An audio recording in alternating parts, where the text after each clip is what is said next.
راستہ، تیرے رب کی طرف جو راستہ ہے وہ کیا ہے؟ سیدھا ہے۔ اور آسان الفاظ میں آپ نے اگر صراط مستقیم سمجھنا ہے نا کہ صراط مستقیم کون سا راستہ ہے، تو آپ سورہ فاتحہ کو پڑھیں۔ سورہ فاتحہ کے اندر آپ اللہ سے دعا کرتے ہیں کہ اہدنا الصراط المستقیم، کہ یا اللہ ہمیں سیدھا راستہ دکھا دے۔ یہ سیدھا راستہ کیا ہے؟ صراط الذین انعمت علیہم، یا اللہ ان لوگوں کا راستہ جن پر تو نے کیا کیا ہے؟ انعام کیا ہے۔ اب جن پر اللہ نے انعام کیا یہ لوگ کون ہیں؟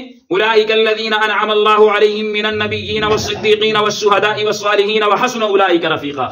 پہلا درجہ انبیاء کا، پھر صدیقین کا، پھر شہداء کا، پھر سارے نیک لوگ ہیں۔ تو جس راستے پہ وہ چلے ہیں یا اللہ ہمیں بھی اس راستے پہ کیا کر دے؟ یہ صراط مستقیم ہے۔ آگے اللہ نے فرمایا کہ جو صراط مستقیم پہ چلانا دنیا کے اندر، لہم دار السلام، آخرت کے اندر ان کے لیے سلامتی والا گھر ہے۔ اور سلامتی والے گھر سے مراد کیا ہے؟ جنت ہے۔ سلامتی والے گھر سے مراد کیا ہے؟ جنت ہے، کہ جنت تحیتہم فیہا سلام۔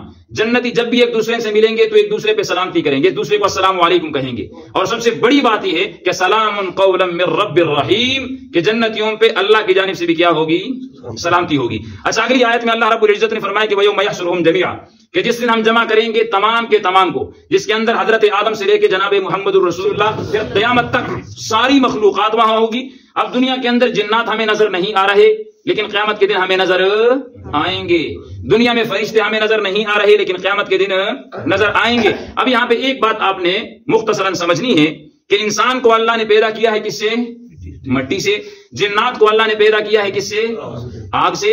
اگر کوئی آپ سے سوال کرے کہ آگ، اب جنات بھی جہنم میں جائیں گے نا، تو آگ کو کیسے جلائے گی؟ آگ کو کیسے جلائے گی؟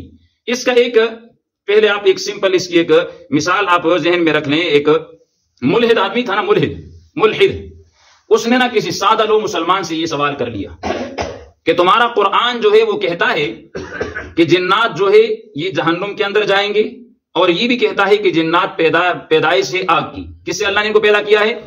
تو آگ کو کیسے جلائے گی؟ توجہ سے، یہ جو سادے بابے ہوتے ہیں نا جٹ قسم کے، ان کے ذہن پہ اللہ پاک بڑی مثال جو ہے نا وہ کئی مرتبہ فٹ کر دیتا ہے۔ اس نے ملحد نے یہ سوال کیا، یہ نیچے ہوا، اس نے مٹی کا ایک ٹھیکرا اٹھایا، مٹی تھی نا مضبوط ٹھیکرا، اور سیدھا جو ہے نا اس کے سر پہ مار دیا اس نے۔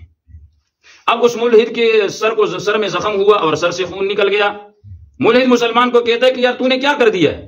اس نے کہا بھائی کیا ہوا؟ تو بھی تو مٹی سے بنا ہے نا، تو مٹی سے بنا ہے اور مٹی میں نے تجھے ماری ہے، تجھے تکلیف ہوئی ہے؟